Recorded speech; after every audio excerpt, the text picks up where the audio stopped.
E ao terminar a carta de Tiago, então terminamos para nós, pastores, a nossa missão como pastores do púlpito, a visão que tínhamos de expor uma carta pastoral para os irmãos, trazendo problemas muito sérios, muito assim, graves, né?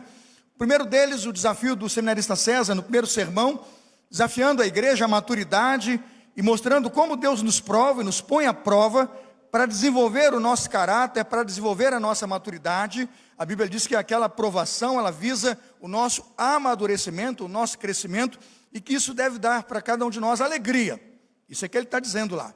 Depois nós fomos para o capítulo 2, depois nós fomos para o capítulo 3, eu preguei sobre a língua, não é? A língua descontrolada, eu dizia como controlar seu descontrole, eu me argumentei com o texto bíblico e disse a você que ninguém controla o seu descontrole se não for pelo Espírito. Porque a gente é carne. E o nosso corpo corruptível tem vontade mesmo de pegar, dar uma sacudida e dizer basta, não é? Mas pela graça de Deus a gente vai se controlando pelo Espírito Santo e vai dizendo: Senhor, dá-me paciência, dá-me tolerância, dá-me sabedoria, dá-me calma, porque se deixar eu vou dar a mesma esganação nessa criança. Não é assim, mãe? Que o negócio é difícil. Mas eu olho e digo: Espírito Santo de Deus, me ensina a controlar. Semana passada falamos sobre a ira e sobre a língua. De manhã já caminhamos bastante, não é? Com o tema que o pastor Lucas propôs, o sermão do pastor Lucas está na capa do seu boletim. Eu vou pedir para você ler a pastoral e também ver o vídeo. Quem está aqui à noite não veio, veja o sermão do pastor Lucas, até para entender o capítulo. E ele trabalhou muito bem a questão de que, no meio daquela situação da opressão que os pobres estão passando na mão dos ricos, e a maneira com que os pobres estão sendo afligidos, não é, pelos ricos, no meio daquela aflição, daquela luta de classes, daquela luta de poder, não é, e sofrimento da pobreza, ele diz que nós devemos ser pacientes e confiar na esperança. Então anuncia que a solução para um problema como esse é realmente aguardar a redenção de Jesus, a salvação de Jesus, anunciar a esperança e a vida eterna.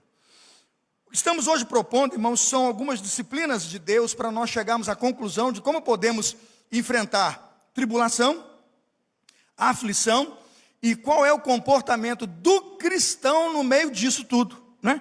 Eu não posso negar que eu vou passar por aflições, até porque muitas dessas provas são para meu amadurecimento. O que fazer? Então, na verdade, Tiago vai passar, a partir do verso 13, algumas disciplinas espirituais, não é? Vai nos disciplinar a posturas e condutas espirituais, a sermos, na verdade, pessoas capazes de, no meio da provação, da tribulação, da luta, da angústia e da dor, frutificarmos no Espírito.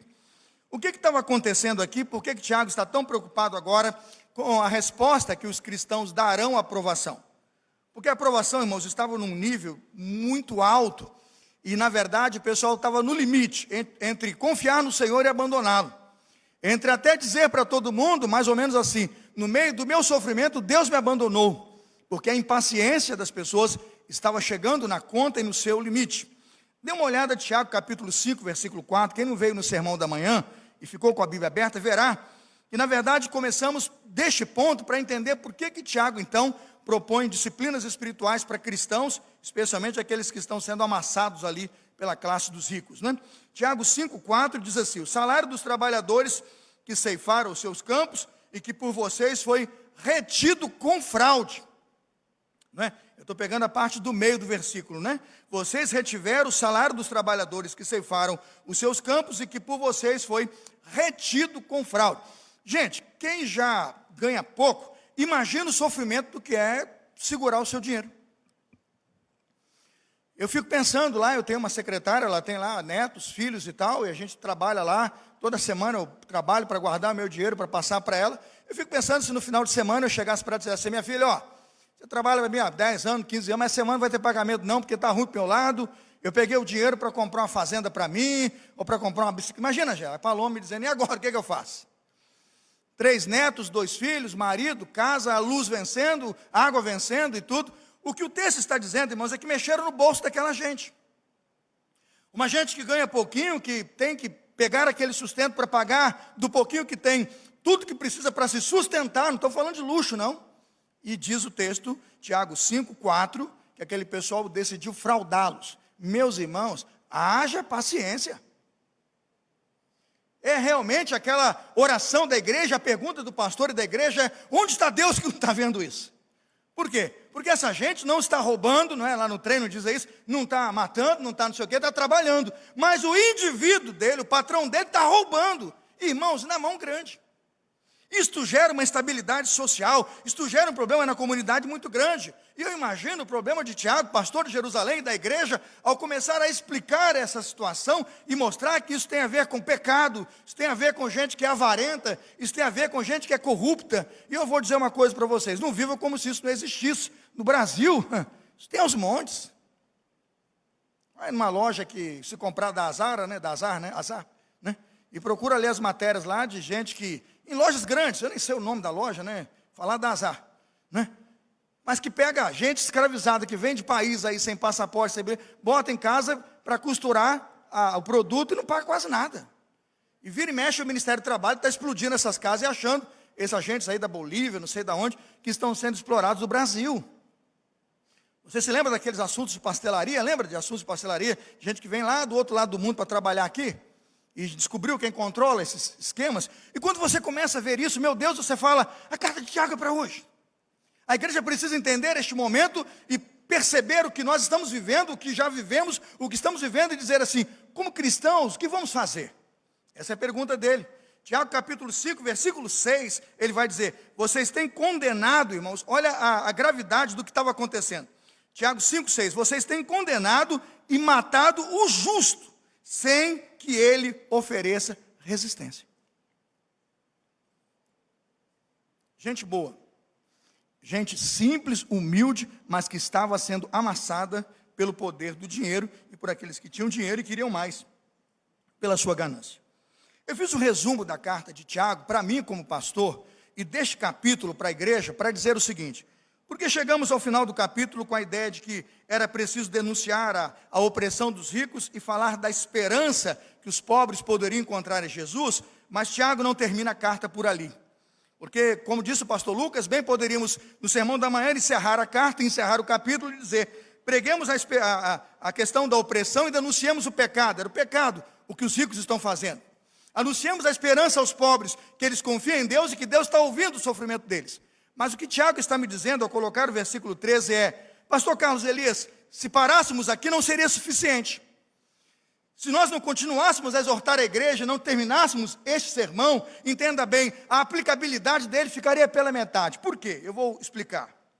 Na epístola de Tiago, a denúncia da opressão dos ricos e o anúncio da esperança aos pobres não são suficientes. Muito mais, irmãos, é requerido dos cristãos. É preciso do cristianismo e dos cristãos uma praxis capaz de demonstrar coerência, paciência e piedade. É preciso que haja integridade entre o falar e o viver. É assim que as pessoas conseguirão ler o Evangelho enquanto observam a vida e a fé de cristãos genuínos. Não fosse a igreja presente no mundo, lidando com o sofrimento, com respostas espirituais, sabe o que Tiago está dizendo? O mundo estaria perdido. O Evangelho nunca seria conhecido. A igreja, o poder da igreja seria negligenciado, porque ninguém estaria disposto a dar a sua vida pela fé, a caminhar e a buscar na direção de sua caminhada convicções tão intensas que, se preciso for, você dá a vida pelo Evangelho. É o que a Bíblia diz, ser fiel até a morte, dar-te-ei o quê? A coroa da vida. O que Tiago está dizendo é que anunciar e denunciar a opressão dos ricos é necessária e a igreja tem no seu papel profético o dever de anunciar a opressão de qualquer opressor. A igreja tem o dever e a missão de pregar o Evangelho e anunciar a esperança. Maranata, ora vem, Senhor Jesus, é a mensagem da igreja. Mas o que Tiago está dizendo no seu exercício prático de cristianismo é que depois de ouvir esses sermões e de ter posse dessas mensagens, o que a igreja tem que fazer é, na sua praxis diária, todo dia, sair para viver a Jesus Cristo, para incorporar a Jesus Cristo, para que o mundo olhe e reconheça que na sua postura, no seu falar, na sua paciência, na sua coerência, na sua piedade, nas disciplinas espirituais do homem de Deus, está escrito o Evangelho. Jesus Cristo é o Senhor da vida dele, aleluia. Aí então, irmãos, eu chego ao primeiro ponto da mensagem, e eu quero deixar 4 recados, eu vou procurar fazer os 4 em 5 minutos, para alertá-los por que essas disciplinas estão aqui. Em primeiro lugar, Deus deseja que nossa resposta à sua disciplina seja uma maior comunicação com Ele, Deus.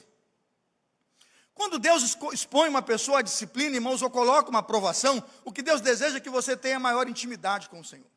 Não pense que Deus, quando colocou Abraão para subir, capítulo que eu citei e preguei no último sermão, quando Deus chama, lembra o Dia dos Pais? E que eu preguei que a obediência a Abraão era um exemplo para os filhos, mas um exemplo que o justificou pela fé. Ou seja, suas obras justificaram sua fé. O que eu estou dizendo, meus amados irmãos, é que quando Deus coloca uma prova na nossa jornada, quando Deus coloca uma disciplina grande no meu caminho, Ele não só produz maturidade, Ele não só eleva o meu crescimento e eleva e me faz crescer, mas Ele também quer que eu tenha muito mais e uma ainda maior intimidade com Ele. Por que eu estou dizendo isso? Porque está no texto. Volte ao capítulo 5, versículo 13, e veja a primeira sentença que Tiago dá à igreja, dizendo: quando a aflição bate à porta, quando o rico pisa você, quando segurarem o seu salário, quando o opressor te agredir, quando tentarem fazer você desacreditar do evangelho e blasfemar contra Deus, ele diz: se você é crente, sua postura é diferente. Tiago 5,13, vamos repetir a frase: está alguém entre vós aflito, faça o quê? Está aí. Argumento claro que eu coloquei no sermão. Deus deseja que nossa resposta à sua disciplina seja uma maior comunicação com Ele. No meio da aflição, não corra de Deus. No meio da aflição, não tenha medo de Deus. No meio da aflição, não fique em silêncio, não fique em pânico, não é? Por favor, tenha movimentos friamente calculados.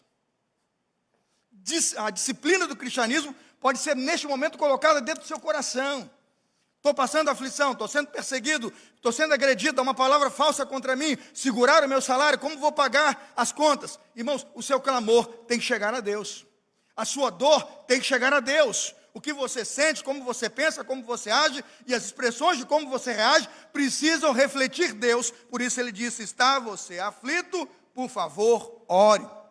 A palavra sofrendo aqui traz a ideia de aperto. O grego aqui traz a ideia de estresse. A palavra sofrer aqui trata, na verdade, dentro da tradução, uma situação extremamente difícil e que precisamos do auxílio de Deus. A palavra literalmente é tribulação, não é só sofrimento não, é tribulação, é perseguição, é momento de orar. Entende, Carlos Fernando? Ele está dizendo que a nossa noite de vigília aqui não é em vão. Ele está dizendo que nossas manhãs de oração, ali às 6 da manhã, no despertar da fé, elas são extremamente preciosas, porque no meio da aflição, Deus não pede para você murmurar, Deus não pede para você contestá-lo, Deus não pede para você dizer que Ele abandonou o mundo. Você vai dizer: Deus está no controle. Repita comigo: Deus está no controle, Ele sabe o que eu estou passando. E quando você ora, irmãos, o seu clamor inunda o céu e entra a presença de Deus. Orar, o tempo verbal aqui, está aflito, ore, é presente do imperativo. Por que usou o autor em grego, Tiago, o presente do imperativo? Primeiro indicando a ação contínua, por isso presente, mas também a indicação de que é uma ordem de Deus, imperativo. Por isso o verbo não é um indicativo, é imperativo presente. Se está sofrendo no meio da aflição, ore. É uma ordem e uma ação que precisa se repetir todos os dias. Quando nós olhamos na história do Evangelho, todos aqueles que passaram por graves sofrimentos foram abençoados quando Deus, na verdade, ouviu o seu clamor e respondeu. Dê uma olhada comigo, Êxodo 2, 23, e veja lá o que aconteceu com o povo de Deus. A Bíblia diz que muito tempo depois morreu o rei do Egito, os israelitas gemiam e clamavam debaixo da escravidão. Depois que aquele faraó morreu e levantou-se um outro faraó, os israelitas continuavam debaixo de um jugo de grande escravidão, Êxodo 22, 23. Mas diz assim: o seu clamor subiu a Deus. Dá uma olhada em Êxodo 2, 24. Ouviu Deus o lamento deles e lembrou-se da aliança que com eles fez, com Abraão, com Isaac e com Jacó. Agora veja, ouviu Deus o lamento deles. Está aflito, faz o que, irmãos? Ora. Deus ouve a oração. Se você olhou bem na carta de Tiago, capítulo 5, verso 4, você vai perceber claramente que Deus lá no Egito ouviu, como também nos dias de Tiago. Tiago 5, 4 diz assim: o lamento dos ceifeiros chegou aos ouvidos do Senhor dos exércitos. Não é? O finalzinho do versículo vai dizer: o clamor dos ceifeiros está batendo nos ouvidos do Senhor dos exércitos. Percebe o valor que tem a piedade? Você trouxe a pessoa mais importante do mundo para jogar no seu time. Entendeu? Está pensando que o Paris Saint-Germain comprar o Messi alguma coisa, irmãos? Eu tenho como centroavante Deus, no meio de campo Jesus Cristo, irmãos, no gol o Espírito Santo. Meu time não perde, irmãos. Aleluia, irmãos. Eu não vi um glória a Deus aqui. Os irmãos não gostam de futebol, é verdade, eu entendo. Mas a ilustração é boa. Quando eu olho para Tiago, pastorzão, irmãos, Lutero chamou as cartas de Tiago cartas de palha. Sabe por quê, irmãos? São de palha porque para os doutores da teologia, a gente fica lá discutindo um monte de tese, um monte de negócio, como é que o mundo gira, como é que roda, o anjo para cá, anjo para lá, problema 1, problema 2, questão 34, questão 35. Mas sabe o que acontece, irmãos? Quando chega lá no desempregado, que o rico pegou o salário dele, quem resolve é o pastor. O teologão não vai lá, não. O teologão não tem resposta por isso, não. Quem vai lá é o pastor, né, Tuninho? Pega o Tuninho com a sanfona, pega o Miqueias com a gaita e vai para lá cantar, orar, porque se está aflito, ore, se está contente, cante o quê? Ô pastorzão de Deus! Essa carta é palha mesmo, porque é fogo puro, irmãos. Ela incendeia o coração e mostra à igreja que na hora da aflição, a porta para bater é a porta de Deus. Eu lembro de Elias orando no meio daquela aflição toda, do povo do Senhor, no meio de uma seca que o próprio Deus determinou que houvesse. É interessante como Elias orou, irmãos, para que aquela seca naquele momento se interrompesse e começasse a chover, porque ele orou para parar de chover, é ele que vai orar para chover. Mas olha a oração de Elias, 1 Reis 18:36, é o texto, ele vai citar daqui a pouquinho em Tiago. Ora, a hora do sacrifício, o profeta Elias colocou-se à frente e orou. 1 Reis 18:36, Senhor Deus de Abraão, Isaque, Israel, que hoje fique conhecido que tu és o Deus em Israel, eu sou teu servo, fiz todas estas coisas por ordem tua. Elias não está orando, Fernando, o que está na cabeça dele, não. Elias não está orando para Deus dizendo assim, Senhor, eu determino e quero que o Senhor faça, porque eu determino e o Senhor obedece. Não, ele está seguindo preceitos de Deus. Sabe, irmãos, o crente que ora a vontade de Deus é abençoado.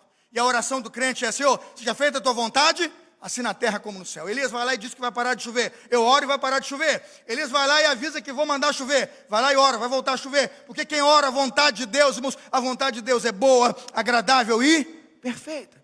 Está aflito o quê? Ore.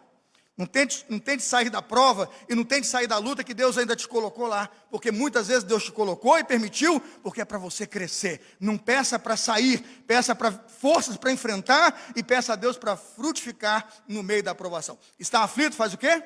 Ora. A segunda lição, irmãos, que aprendo com o pastor de Jerusalém, pastor Tiago, né? Sua carta que dizem, né? De palha. Que carta pastoral, que cuidado com a igreja, que preocupação com o rebanho, ali dentro do rebanho. Ele diz assim, que a alegria deve gerar louvor. Quando um homem conjuga fé e prática, ele é feliz porque louva. Se está alguém aflito, ore. Mas se está alguém contente, faz o quê? O que Tiago está dizendo, irmãos, é que as nossas provações e o nosso sofrimento precisam apontar para Deus e nos devem levar a maior intimidade com Ele. Não, bota o primeiro ainda, não é agora não. Isso aí, estou no primeiro ainda, só estou colocando o segundo argumento aí. A alegria deve gerar louvor. Quando o homem conjuga fé e prática, ele é feliz, porque ele se aproxima de Deus e não foge dele. A dor o aproxima de Deus, a alegria também. E muitas vezes, irmãos, é no meio da dor que ele se mostra alegre. E eu vou explicar a tese de Tiago. Tiago capítulo 1, verso 25. Confirma para mim a tese de ser alegre no meio da aprovação. Tiago 1, 25 diz assim: se contudo observarem atentamente a lei perfeita que os liberta, perseverarem nela e puserem em prática sem esquecer o que ouviram, olha como o pastor é duro, mas verdadeiro. Ele diz assim, serão felizes no que fizerem. Você vai dizer assim, pastor, não entendi nada. Eu vou traduzir. Carta então do pastor Carlos Elias à minha igreja. Você é feliz não é por causa das circunstâncias, você é feliz por causa da sua obediência. Quem crê nisso, diga amém. É isso. Eu estou passando o que eu estou passando, eu estou sendo amassado, mas eu obedeço, eu não desonro, eu não quebro mandamentos, eu não vou ferir princípios, não tem maracutaia comigo. Eu não vou chegar lá e roubar o dinheiro do patrão à força. Esse é um problema de Deus. O meu problema é trabalhar e receber meu salário. A questão dele, Deus vai corrigir. Eu tenho vias legais para fazer isso. Eu tenho caminhos morais para fazer isso. O que ele está dizendo é que quem obedece, quem cumpre, quem passa pelo processo, seguindo preceitos e princípios, irmãos, ele é feliz. Escolha ser feliz em nome de Jesus. Escolha ser abençoado em nome de Jesus. Tiago 1:25, é isso que ele está dizendo. Por isso o indivíduo, mesmo quando dói, canta. Pensa comigo, Tiago 5, 10 e 11. Olha o que ele está dizendo, Tiago 5, 10 e 11. Sermão da manhã. Irmãos, tomem como exemplo de paciência no sofrimento os profetas que falaram em nome do Senhor. Aí ele diz por quê? Consideramos felizes aqueles que, o quê?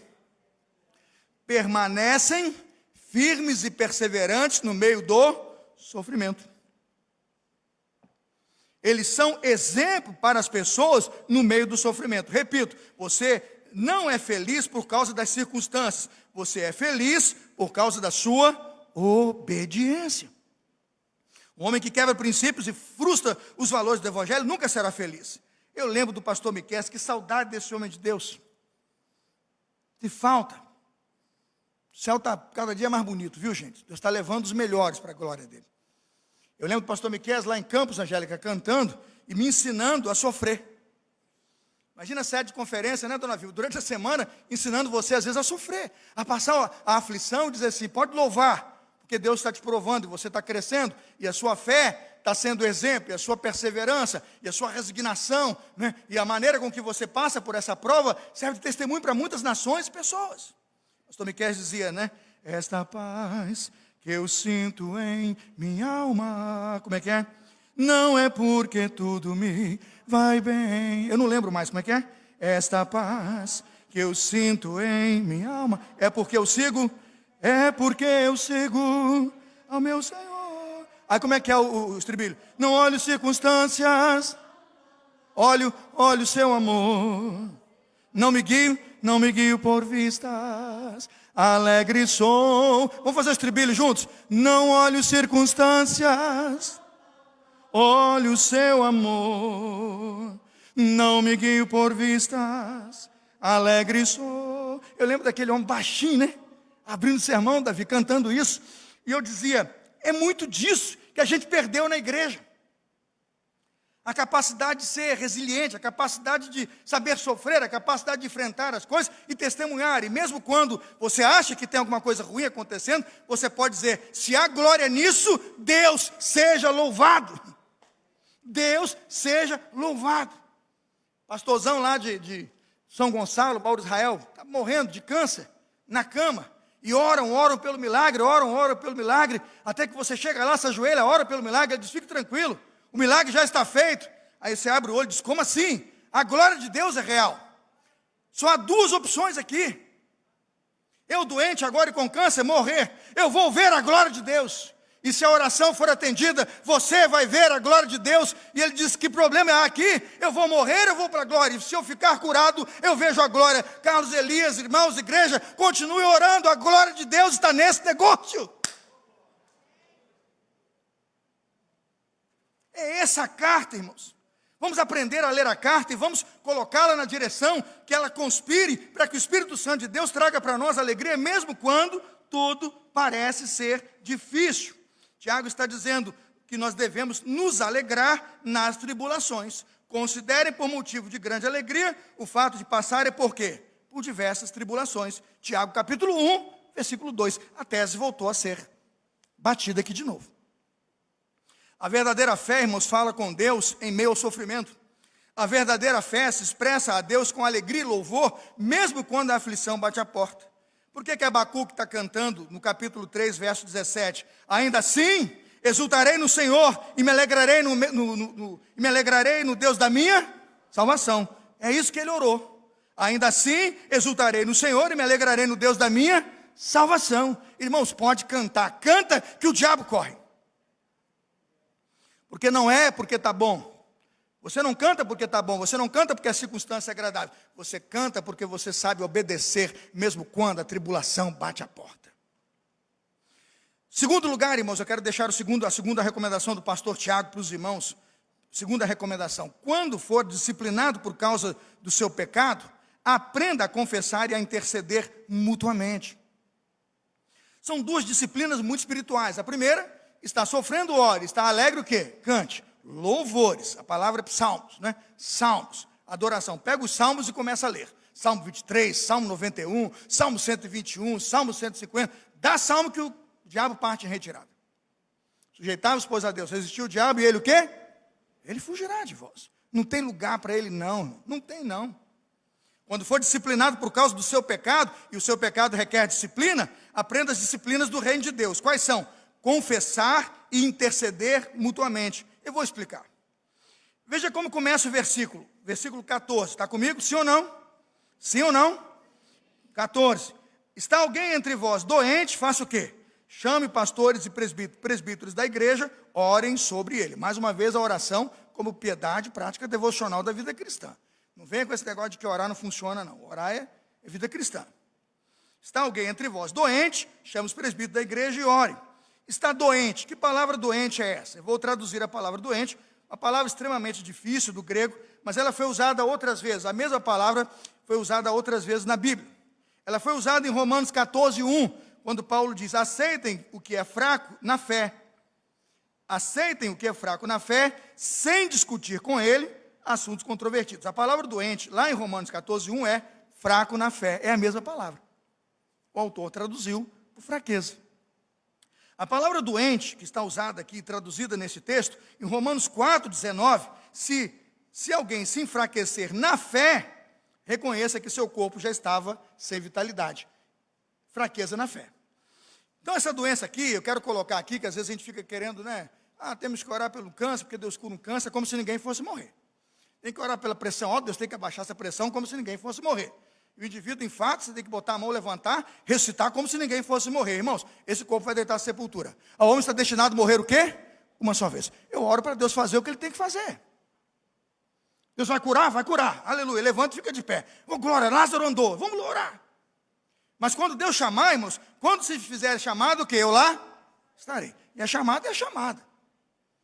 Vai eu lá no hospital, lá, internado de Covid, plena noite de Natal, chega lá o médico, uma liga de aprendiz, né? É o médico e a liga de aprendiz. Eu só fiquei quieto porque meu filho está estudando, eu falei, vou aguentar esses caras aqui. Mas é engraçado os caras em cima de você. Que o paciente tal, aqui, tal, estamos aqui para decidir, vai entubar, não vai, vamos entubar, ou o relatório e tal. Aí eu, doutor, dá licença. Meu nome está ali, Carlos Elias.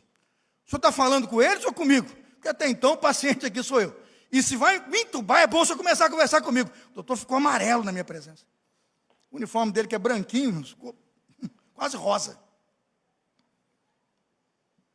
Às vezes o sujeito fala como se, né?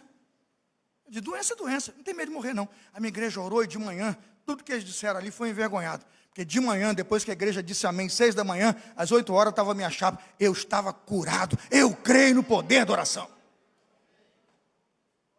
Mas e os outros que morreram? Deus chama. E os que ficaram? Deus cura. E Deus tira. Porque Deus está o quê? No controle de tudo. A palavra doente aqui, obviamente, então, não trata muito especificamente de moléstias ou todas essas doenças que você quer tratar. Ele está tratando de fraqueza. Por quê? O texto e o contexto explicam. O sujeito está aflito, irmãos. É o pobre, Paulo, do salário mínimo esmagado. O gás era 40, está 100 e tal, porque a milícia cobra a taxa. Tem 90, mas tem o de 115. Não é? Eu paguei R$7 de arroz já, irmãos.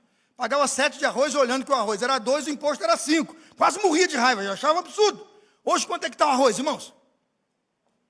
Você diz, estão roubando na cara dura da gente.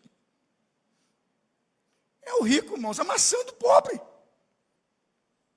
Irmãos, meu carro, quando botava gasolina, né, eu tirava o dinheiro do bolso e pagava. Agora eu vou abastecer o tanque, eu já pergunto, dá para pagar em quantas vezes? Você está rindo é porque você está bem na jornada. A ótica está produzindo bem. Lá em casa está difícil. Quando eu olho para esse negócio aqui, digo, por que esse indivíduo está doente? Está doente com razão. Porque o negócio está tão doído, está tão complicado, ele não sabe como lidar com a dor dele, gente. Ele não sabe como lidar com o sofrimento dele, gente. Ele não sabe o que fazer. Estão pisando nele, estão esmagando o salário dele, estão tirando a dignidade da família dele. Aquilo dói, ele não sabe o que fazer. Aí ele diz, liga para os pastores, chama a igreja, chama quem tem condições de ensinar, conversa com quem conhece o evangelho, eles vão te levantar. O que ele está dizendo é que quando Lucas, o missionário, chegar na Amazônia, na cara do cara que não sabe, na casa do indivíduo que não sabe explicar a fé dele, a dor dele, quando Lucas chegar lá, ele cura, irmãos, porque Lucas diz: tenha calma, Deus está no controle, tenha calma, confia em Deus, esse indivíduo não vai ficar o tempo todo não, o trono de Jesus vai descer aqui, o governo de Deus está chegando. Irmãos, isto cura a doença mais profunda, da alma mais dolorida.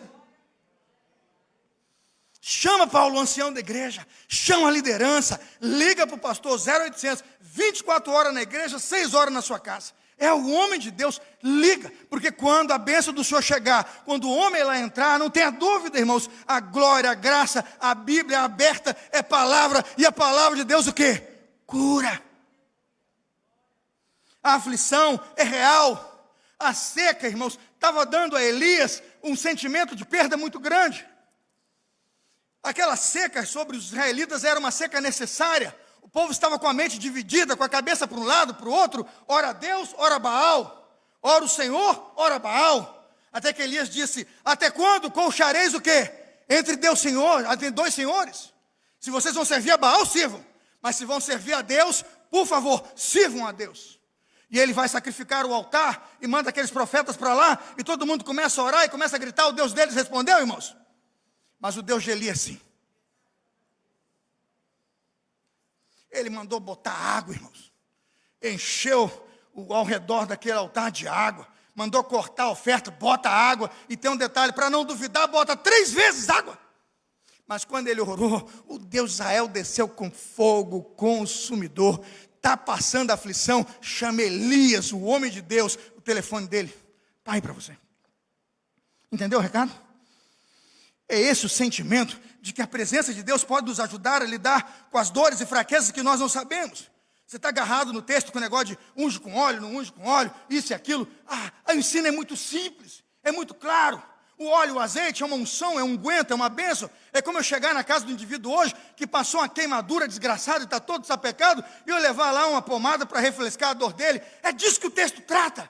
Vai para a casa dele, chega com cura. Vai para a casa dele, chega com bênção. Vai para a casa dele, chega com Deus. Vai para a casa dele, chega com resposta. Seja o irmão dele que precisa. Isto é evangelho, isto é ser igreja. Coisa linda, pastor Tiago, irmãos. Coisa linda esta carta. Quando nós não ficamos nas minúcias do texto, mas olhamos a grandeza dele e vemos como este homem de Deus amou a sua igreja e a ensinou a caminhar no meio da aflição. Se está doente, se está fraco na fé, são os pastores, os líderes, os mestres da igreja. Eu imagino Dona Vilma quando liga lá para alguém em aflição, Dona Vilma, e a senhora ora. Os irmãos ligam para mim, acabei de receber a ligação da Dona Vilma, eu estou renovado para 1 ano, eu digo, meu Deus, nem foi eu que liguei, foi a Dona Vilma. Entendeu por que o ancião da igreja é importante? Porque ele chega quando você mais precisa. E é neste momento que se você se isola, o diabo pisa e amassa. Mas quando a resposta de Deus chega, a cura vem em nome de Jesus. A cura vem em nome de Jesus. Se a pessoa não está sabendo como enfrentar o sofrimento, e se você não sabe como lidar com a sua dor, chame os presbíteros da igreja.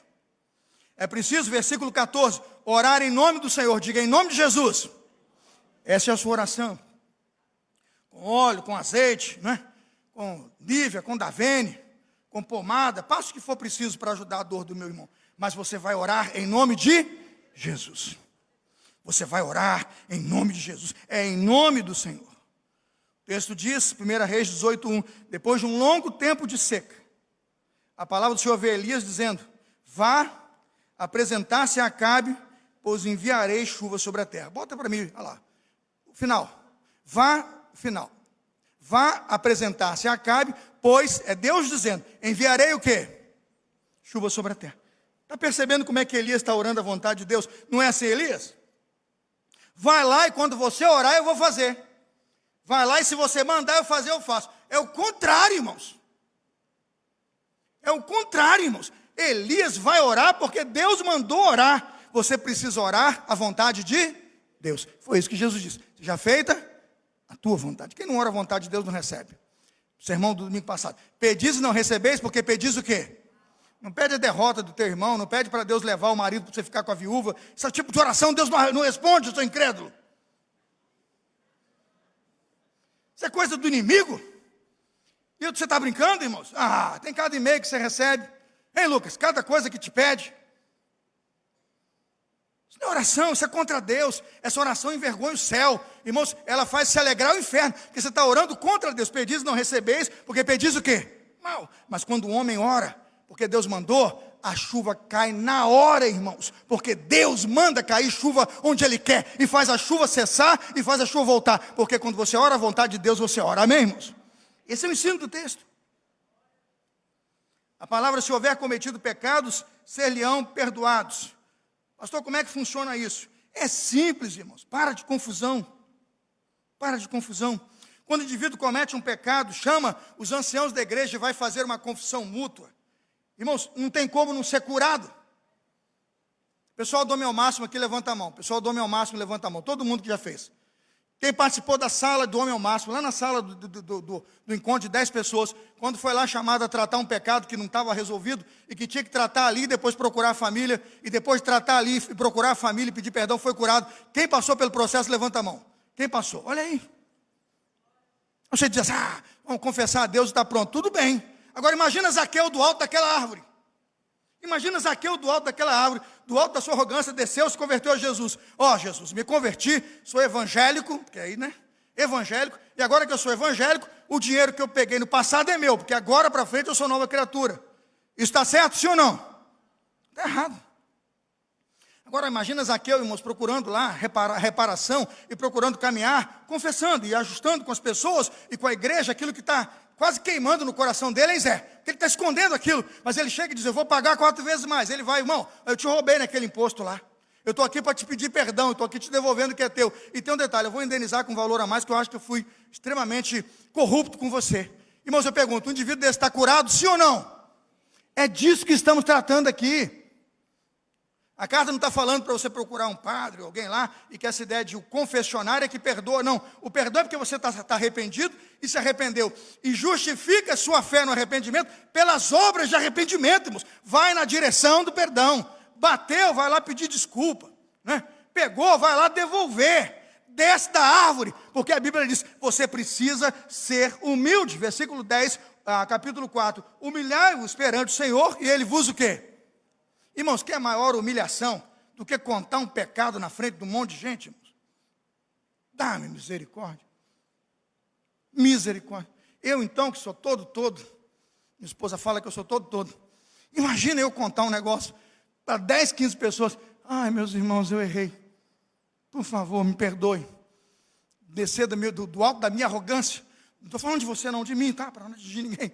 Eu do alto da minha arrogância, do alto da minha vaidade, dizer, eu errei com você. Eu menti para você, eu peguei um negócio seu, eu sei lá o que eu fiz, mas eu estou aqui para te pedir perdão e a gente conversar e fazer aquela reparação. Irmãos, cura ou não cura? Aleluia. Cura você, cura o outro, que às vezes até já sabia que você fez e fazia cara de paisagem, que estava até com pena de você já. O cara tem até pena, era tão pouco dinheiro que o cara falou, deixa morrer, e o ruim ainda vai para o inferno, porque roubou tão pouco e vai queimar no inferno, porque vai carregar esse pecado com ele. Deixa! Está errado também, viu? Devia confrontar. Mas quando você confessa, você cura. Salmista Davi fala, Salmo 32, 3, enquanto escondi os meus pecados, o meu corpo definhava o quê? De tanto gemer. Salmo 32, 3, eu quando escondi, definhava, doente, fraco, mas quando confessei, eu curei os meus pecados. Tiago 5, 16, confessem seus pecados uns aos outros, orem, irmãos, uns pelos outros, sejam curados em nome de Jesus. A oração de um justo é o quê? Poderosa. Porque a palavra justo é a oração da fé. Porque a palavra fé ou a palavra justo é o contexto da carta. Justificação pela fé, justificação pelas obras. Esse é o contexto da carta. Não somente pela fé, mas pelas obras. Se o indivíduo se arrependeu do seu pecado, quer ver mudado o seu pecado, ele como Zaqueu, desce da árvore e vai reparar o seu pecado. Isso é justificar nas obras a sua fé. Morou? Simples. Não tem complexidade. Não vá naquela ideia de que não há um justo sequer. Não, a gente vai fazer exegese em outra carta. Não, é nessa carta. É aqui que está o texto. Não está lá em Romanos. Não vai procurando coisa onde não tem. O texto está simples aqui. O justo aqui é esse indivíduo capaz de, pelas suas obras, pela sua humildade, de descer e pedir perdão, de ser humilde e contar para os outros a sua dor e o seu sofrimento, e procurar reparação, ser curado do pecado que lhe deixou no cativeiro. Terceiro lugar, irmãos, a oração de um justo que nos ensinou a reagir em tempos de crise. Eu quero botar o terceiro ponto. O profeta Elias, irmãos, era um pecador como eu e você. O profeta Elias, irmãos, era um homem sujeito às mesmas paixões que nós. Veja o verso 17. Elias, um homem sujeito às mesmas paixões que nós, orando, pediu o quê? Que não chovesse por 3 anos e 6 meses. E não choveu sobre a terra. Versículo 18. Orou outra vez e o céu deu chuva. E a terra o quê? Produziu o seu fruto. Aí você diz, o que Elias tem? Já expliquei aqui. Elias orou à vontade de Deus. Volta lá agora. Sobe lá no Carmelo. E diz para Acabe que vai chover. Mas antes de chover, antes de eu descer cura para essa terra doente, conta para eles o pecado deles. Conta para eles por que passaram essa disciplina e essa seca toda. Aí Elias começa, até quando colchareis entre 2 senhores? Servir a Deus é Baal. Entenderam o sermão? Pensa um crente como o mar, vai para um lado, vai para o outro. Maré, vai para um lado, vai para o outro. Um homem que ora desse modo, de maneira nenhuma receberá o que pede, não é isso que diz o capítulo 1? Pensa num crente, boca suja, boca limpa, boca suja, boca limpa, né? Maldição, bênção, lembra do capítulo 3? Maldição, bênção, né? Hora é lá jabuticabeira, hora é espinheiro. Hora é jambo, outra hora é cajá. Vai ser diferente do texto. Aí Tiago diz assim, essas pessoas que têm essa dupla personalidade, esse duplo comportamento, não são abençoadas. Ele vai dizer, capítulo 3, o último versículo, Deus abençoa resolutos, irmãos. Resolutos, a palavra é não doble. Gente que tem uma posição e se firma nessa. O justo viverá pelo quê? Pela fé. Ensino de Paulo aos romanos. Seja crente no meio da aflição. O que eu estou dizendo é que quando Elias pregou aquele sermão, colchar entre 2 senhores, ele está dizendo que a disciplina do povo era um povo duplo, dúbio. E aí tem o texto que o pastor Henri pregou no domingo. Deus tem ciúmes, irmãos. O Espírito Santo não gosta que a noiva dele fique paquerando lá fora. Que marido é que gosta? Que marido que é a sua esposa olhando para fora e namorando com o outro? Deus, diz o texto, o Espírito Santo se apresenta com ciúmes. E ciúmes aqui num sentido muito bom e protetor da palavra, no sentido de mostrar preocupação e amor, e reverência pela sua noiva. O que Deus fez ao corrigir Israel, ora Baal, ora lá, é o que Elias ora e o fogo desce e os profetas são destruídos, é para mostrar que a oração dele tem conteúdo, porque ela caminha para enfrentar o pecado, que era colchear e o coração dividido. Mas caminha, irmãos, para a cura, porque agora sem chuva, viúvas e filhos, e quantas pessoas estão morrendo? Elias chega na casa da viúva lá e pede um pouquinho de água, ela dá, quando pede farinha, ela diz, em nome de Jesus sai, ela falou assim mesmo. E se não foi assim, a gente pensa que foi assim. Aí ele falou, por quê? É porque eu vou comer um pouquinho de farinha que eu tenho para comer para mim, meu filho, depois nós vamos morrer. Você imagina como é que o profeta Paulinho gostou dessa notícia? Gostou não. Mas o evangelho, naquele momento, estava já com Elias. Ele disse, não, pode ficar tranquila. Como Deus cuidou de mim lá no Ribeiro de Querite, com água e carne e pão, e os corvos me alimentaram, Deus vai cuidar de você aqui. Porque agora o seu problema não é mais comigo, é com Deus. E Deus cuida de você. Que homem de Deus, irmãos.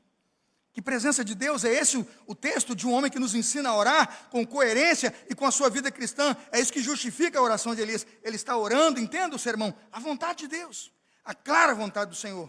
Em último lugar, irmãos, o tempo corre, eu tenho que terminar. Último lugar, quero deixar o quarto e último ponto. Quem reage à disciplina por causa da desobediência, com oração de arrependimento, alcança perdão da parte de Deus.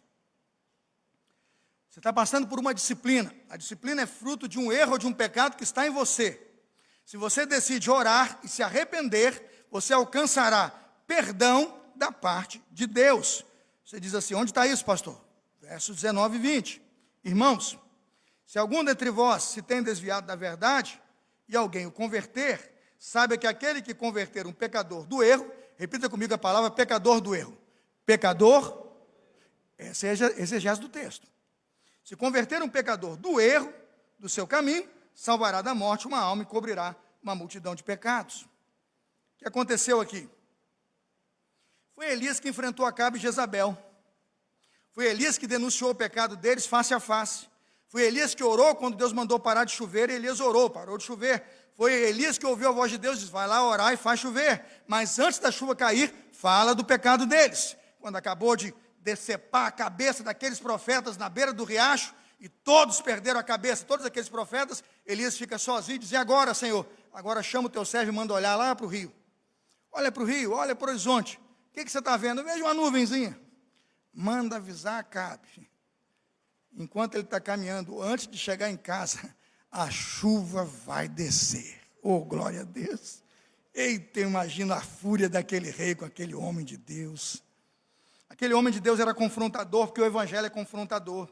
Deus confrontou Acabe, confrontou Jezabel, Deus confrontou os israelitas, porque Deus usa pessoas para disciplinar pessoas. Aprenda isso, quando alguém está errado, Deus vai usar alguém para disciplinar você. Ele vai permitir que alguém tenha nos lábios dele a palavra de Deus para disciplinar você. Não é o que ele pensa, é o que Deus pensa sobre você. 1 Reis 18, 17, Elias foi chamado de disciplinador, quando a multidão olhou e disse, é você, perturbador de Israel?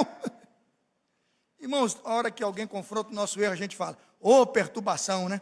Pensei que ninguém tinha visto, hein, Anselmo?